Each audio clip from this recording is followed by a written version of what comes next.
நீங்கள் தம்ப்நெயிலில் பார்த்தது உண்மைதான். உங்களில் பாதி பேரோட வேலையை ஏஐ ஆட்டோமேஷனால ரீப்ளேஸ் ஆக போகுது அப்படின்னு நான் சொல்லலை. ஆந்த்ரோபிக்கோட சிஇஓ ரீசெண்ட் ட்வீட்டில் சொல்லியிருக்காரு. ஸோ 50% ஆஃப் த ஜாப்ஸ் வந்துட்டு ஏஐனால கண்டிப்பாக போக போகுது. இது எந்த அளவுக்கு உண்மை அப்படிங்கிறத இந்த வீடியோவில் பார்க்கலாம்.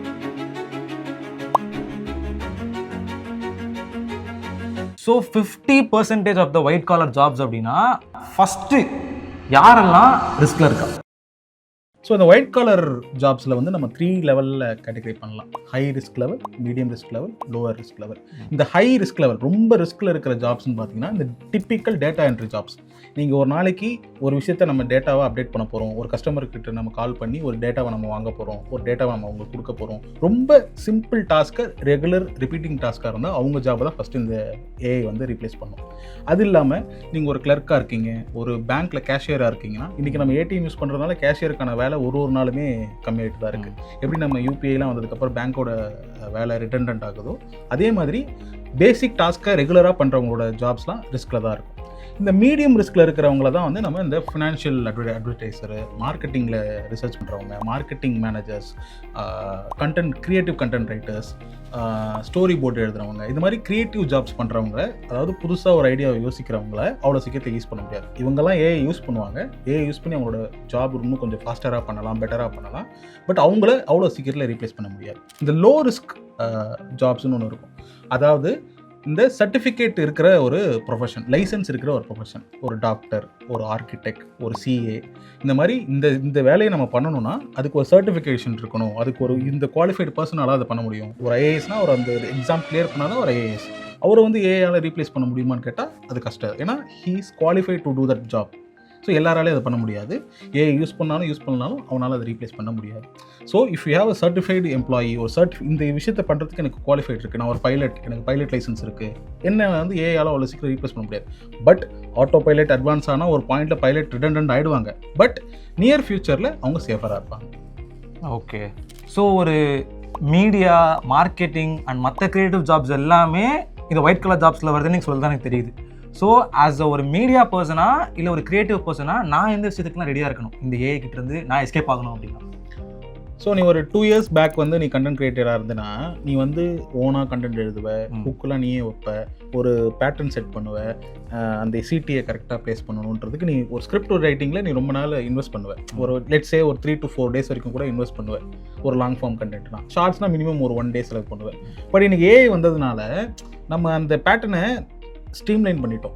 ரொம்ப ஃபாஸ்டராக நம்மளால் ஜென்ரேட் பண்ண முடியுது. இந்த பேட்டர்ன் இந்த மாதிரி எழுதுன்னு நம்ம ஒரு ரெஃபரன்ஸ் கொடுத்தோன்னா அது அப்படியே எழுதுது.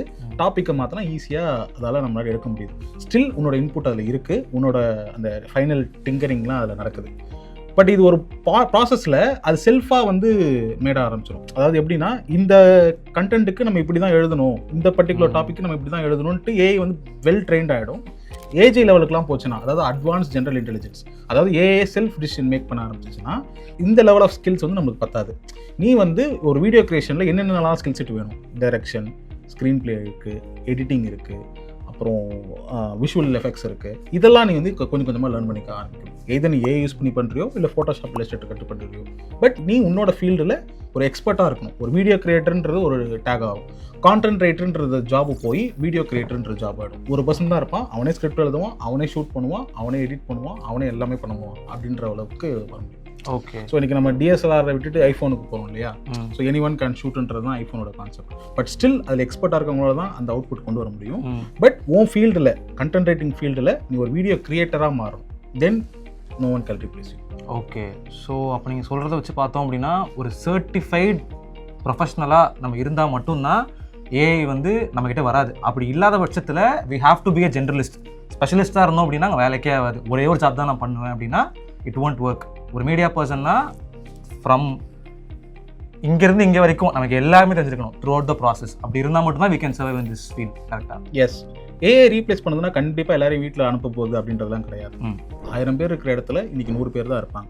நீங்கள் எந்த கம்பெனியோட லே ஆஃப் எடுத்து பார்த்தாலும் ஏஐனால ரீப்ளேஸ் பண்ண போதுன்னு சொல்லுவாங்க. But most of the companies cost கட்டிங்காக தான் பண்ணுவாங்க.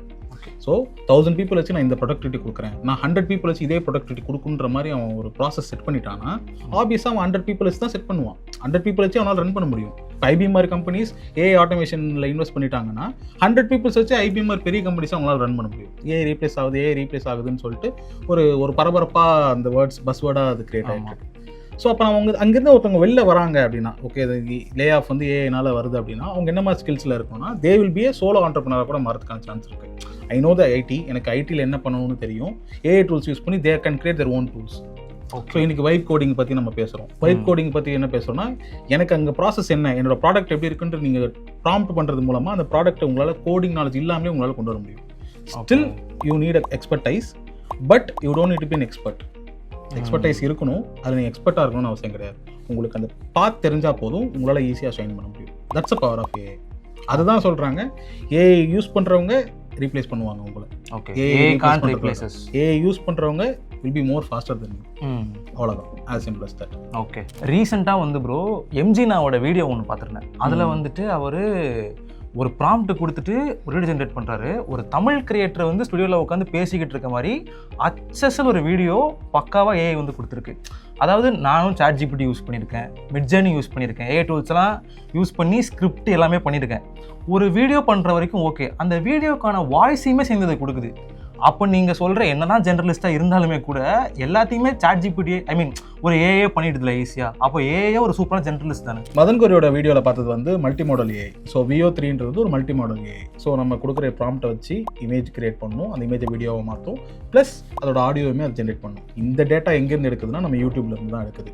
ஸோ யூடியூப்பில் பல ஆயிரக்கணக்கான வீடியோஸ் டெய்லி அப்லோட் ஆகுது, Tamil video, review video, food vlog video ஆகுது. ஸோ இந்த டேட்டாவை பேஸ் பண்ணி தான் அது அவ்வளோ பர்ஃபெக்டாக கொடுக்குது.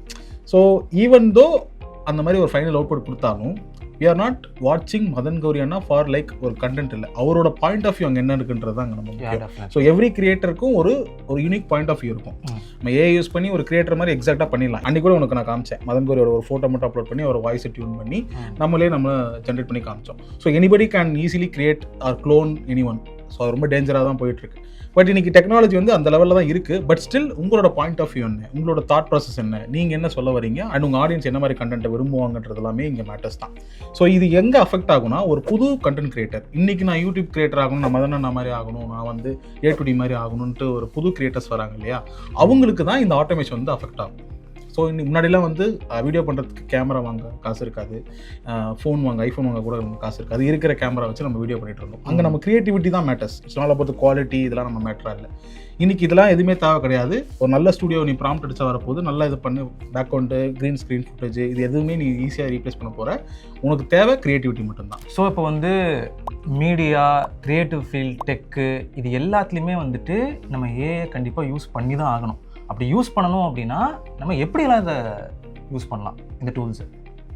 ஸோ இந்த டூல்ஸை வந்து நம்ம ஏஐ டூல்ஸ் வந்து 2 விஷயமாக யூஸ் பண்ணலாம், 2 வகையாக. ஸோ ஒன்று அசிஸ்டன்ட், உங்களோட பர்சனல் அசிஸ்டண்ட்டாக யூஸ் பண்ணிக்கலாம். இப்போ நீங்கள் கண்டென்ட் ரைட்டராக இருந்தீங்கன்னா நீங்கள் நிறைய விஷயம் டைப் பண்ணணும்னு அவசியம் இல்லை, நீங்கள் ஒரு ஃப்ளோ கொடுத்தீங்கன்னா அது டைப் பண்ணிட போகுது. ஸோ உங்களோட வேலையை அது ஈஸியாக்கிறதுக்காக அசிஸ்டண்ட்டாக யூஸ் பண்ணிக்கலாம். இன்னொரு விஷயம் குரு. இப்போ உங்களுக்கு கண்டென்ட் ரைட்டரு, ஆனால் உங்களுக்கு வந்து ஒரு டெக்னாலஜி ரைட்டர் பற்றி எழுத போகிறீங்க, ஒரு டெக்னாலஜி பற்றி நீங்கள் எழுத போகிறீங்கன்னா உங்களுக்கு அதை பற்றி ரிசர்ச் பண்ணுறதுக்கு தெரியாது, ப்ளஸ் அந்த டெக்னாலஜிக்கு நீங்கள் கற்றுக்கணும்னு நினைக்கிறீங்கன்னா அதை நீங்கள் குருவாக யூஸ் பண்ணிக்கலாம். நான் அப்படி தான் யூஸ் பண்ணுவேன்.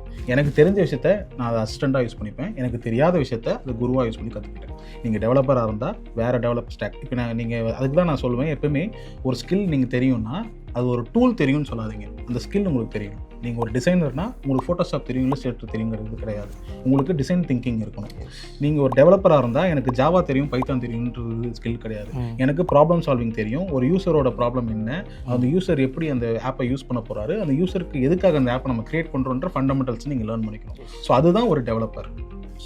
ஒரு இன்ஜினியர்ன்ற ஒரு இன்ஜினியரோட மீனிங்கே ப்ராப்ளம்ஸை சால்வ் பண்ணுறது, சொல்யூஷன் கொடுக்கறது தான். ஸோ நீங்கள் அந்த சொல்யூஷன் மேக்கராகவும் ப்ராப்ளம் சால்வராக தான் இருக்கணும்.